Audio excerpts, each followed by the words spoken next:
Bonjour à tous, nous allons voir aujourd'hui un script pour avoir une simulation d'un langage SMS sur un téléphone portable. C'est quelque chose qui revient souvent et à ma grande surprise, je n'ai pas trouvé de script tout fait permettant de combler tous les problèmes inhérents à cette fonctionnalité. Donc nous allons voir ensemble. Le but c'est de pouvoir simplement ajouter des messages et que l'ensemble de la discussion monte au fil du temps. J'ai permis la possibilité de faire des menus pour avoir un choix, non pas du tout. Vous avez également la possibilité d'écrire vous-même la réponse que vous souhaitez insérer. Vous avez la notion d'avatar, vous avez la notion de scroll que vous pouvez ajouter, vous avez la notion d'image, de manière assez simple, hein, mais après vous pouvez élaborer un peu plus. Et après surtout quand vous avez fini, tout s'enlève, ce qui n'était pas le cas de certains scripts que j'ai pu essayer. Au niveau du code, c'est relativement simple. J'ai fait le choix pour le téléphone d'avoir une image téléphone, tout simplement. Et là-dessus, on va créer des petites cellules qui vont s'ajouter, s'agrandir en fonction du texte. C'est ce qu'on retrouve dans les styles ici, où il y a deux sortes de fenêtres. Il y a la fenêtre de la première avec la petite pointe, qui est le font white.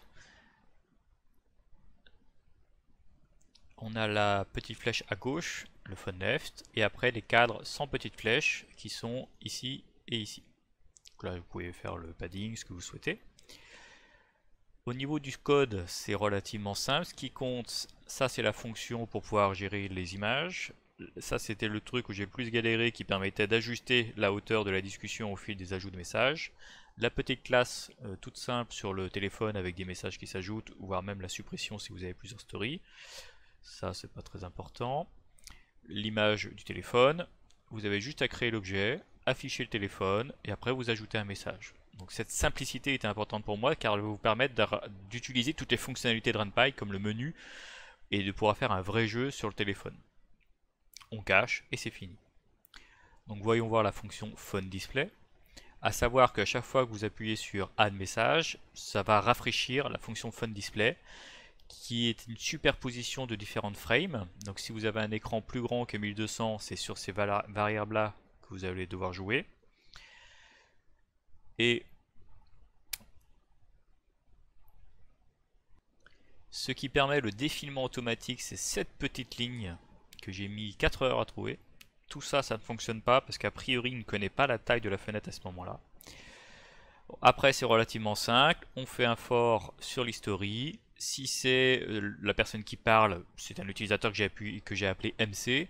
Si c'est une image, j'affiche l'image. Sinon, j'affiche si c'est son premier message avec la petite flèche. Sinon, juste le message tout court.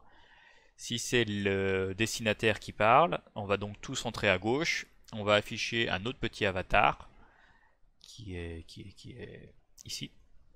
Et sinon, on a fait juste le message. Avatar, message, donc on est dans ce cas-là. Et pour les autres messages, on est ici. Et pour l'image, on est ici. La structure est relativement simple et vous pouvez la modifier à plein d'endroits, donc la police, la taille du texte. Tout est possible. La couleur. Voilà, donc c'est immédiatement accessible. Je voulais quelque chose de simple et je pense avoir réussi. Je vous le mets en libre disposition, ça représente beaucoup d'heures de travail, juste essayer de me soutenir en mettant un pouce bleu sur la vidéo ou un commentaire, ou encore mieux être Patreon pendant un mois pour 1 euro. C'est toujours plaisant et en termes de soutien et de motivation. Je vous remercie de votre attention. Au revoir.